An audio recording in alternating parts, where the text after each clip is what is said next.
Buenos días, les venimos a exponer nuestro proyecto final de la experiencia educativa de cálculo de una variable, a cargo del académico Lucio Álvarez Pérez. Nuestro proyecto es sobre la cinética química y su relación con el cálculo. Bueno, como introducción podemos decir que la cinética es la rama de la química que estudia cómo cambian las concentraciones de reactivos y de productos en función del tiempo. En esto el cálculo es una herramienta importante a la hora de hacerlo. Por decirlo, en el método integral usamos ecuaciones integradas en relación de tiempo para predecir el orden de la reacción. En las ecuaciones diferenciales analizamos la pendiente de la gráfica de concentración en relación de tiempo para ver cómo va cambiando.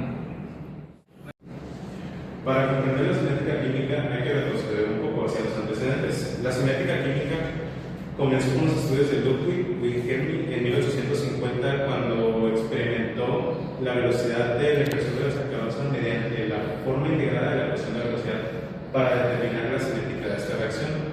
Años después, Wilhelm Oswald reconoció la importancia de su trabajo. En 1864, Peter, Wade y Cato Doppler formularon la ley de acción de masas, la cual establece que la velocidad de una reacción química es proporcional a la cantidad de sustancias que participan en ella. Posteriormente, Jacobus Henry Kuznetsov resolvió esta idea, clasificó las reacciones químicas y definió su orden. Más tarde, Svante Arrhenius desarrolló una expresión para explicar el efecto de la temperatura sobre la constante de velocidad de reacción. Van Hoff también realizó importantes aportaciones a la dinámica química, publicando en 1864 sus estudios sobre este tema. Norbert y Wyatt fueron científicos que quisieron explicar las reacciones químicas en forma matemática. Ellos dijeron que las reacciones dependen de la cantidad de sustancia que hay. A esto le llamaron masa activa, lo que hoy en día se conoce como concentración. Ellos también explicaron que hay reacciones que tienen un equilibrio, lo que quiere decir que pueden irse adelante y hacia atrás al mismo tiempo. También en 1918, Lewis propuso la teoría de las colisiones. Esta dice que las reacciones ocurren cuando las moléculas chocan entre sí.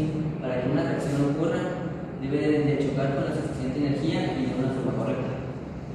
El problema propuesto que tenemos es la reacción de descomposición del pentaóxido de dinitrógeno. ¿Qué debemos hacer en ese problema? Bueno, nos piden determinar la rapidez promedio entre 300 y 400 segundos de reacción para cada una de las especies participantes. Para empezar con esta reacción debemos de plantear la ecuación de la reacción, que nos dice que un mol de pentaóxido de nitrógeno nos da como resultado 2 moles de dióxido de nitrógeno más un medio mol de oxígeno molecular.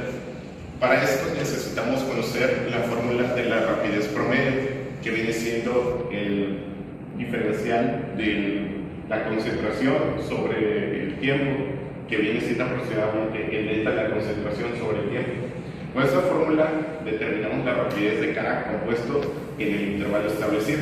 Como vemos en la imagen, tenemos que la concentración del pentaóxido de nitrógeno viene siendo 1.9 por 10 a la menos 3 moles, y lo dividimos sobre el tiempo, y esto nos da que la rapidez es menos 1.9 por 10 a la menos 5 moles sobre segundo. Así, de igual forma tenemos al dióxido de nitrógeno, que tenemos una concentración de 3.7 por 10 a la menos 3 moles entre el mismo intervalo, y como resultado nos da 3.7 por 10 a la menos 5 moles segundo. Y por último el oxígeno molecular, que tenemos una concentración de 9.5 por 10 a la menos 4 moles, y como resultado nos da 9.5 por 10 a la menos 6 moles segundos. Continuamos con el problema. Ahora lo que debemos de hacer es considerar los coeficientes estequiométricos de la reacción. En este caso, para así obtener la velocidad de reacción en la cantidad de nuestros compuestos. Tenemos acá que, si recordamos, el coeficiente que acompañaba al pentaóxido de nitrógeno era 1, porque solo había un mol. Entonces colocamos acá con base a nuestra fórmula, donde A, B y C vienen siendo los coeficientes estequiométricos. Entonces colocamos y pues aquí nos da como resultado la misma velocidad de reacción, eso porque simplemente existe un mol. Para el caso del dióxido de nitrógeno teníamos 2 moles en nuestro problema. Entonces lo colocamos, sustituimos y nos da como resultado 1.9 por 10 a la menos 5 moles segundo. Y por último, nosotros tenemos un medio mol de oxígeno molecular, pero pues como es el inverso, el recíproco, el que buscamos, entonces el recíproco en este caso serían 2, entonces multiplicamos la velocidad de reacción que nos había dado del oxígeno molecular por 2 y obtenemos 1.9 por 10 a la menos 5 moles segundo. Ahora voy a presentar las gráficas de concentración versus tiempo. En este caso sería el compuesto N2O5, en el que podemos ver que la concentración va bajando con el tiempo que va pasando. 2, en el cual su concentración va subiendo con respecto al tiempo que pasa. Y el producto NO2, en el que igual que en el anterior, su concentración empieza a subir con respecto al tiempo. Bueno, tenemos el análisis y la solución. Las gráficas de concentración versus el tiempo muestran una disminución del óxido de nitrógeno y el aumento del dióxido de nitrógeno y el oxígeno molecular. Cada pendiente representa la velocidad de desaparición o formación de una sustancia.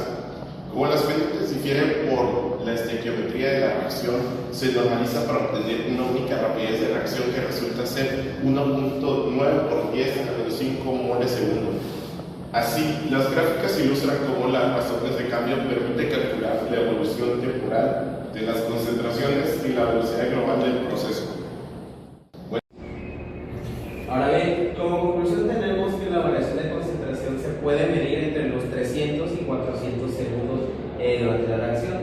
Esto ya que a través de analizar los coeficientes estequiométricos se pudo obtener que la velocidad de reacción para el pentaóxido de dinitrógeno es de 1.9 por 10 a la menos 5 mol por litro. Y a través de nuestros análisis es que se muestra cuantitativamente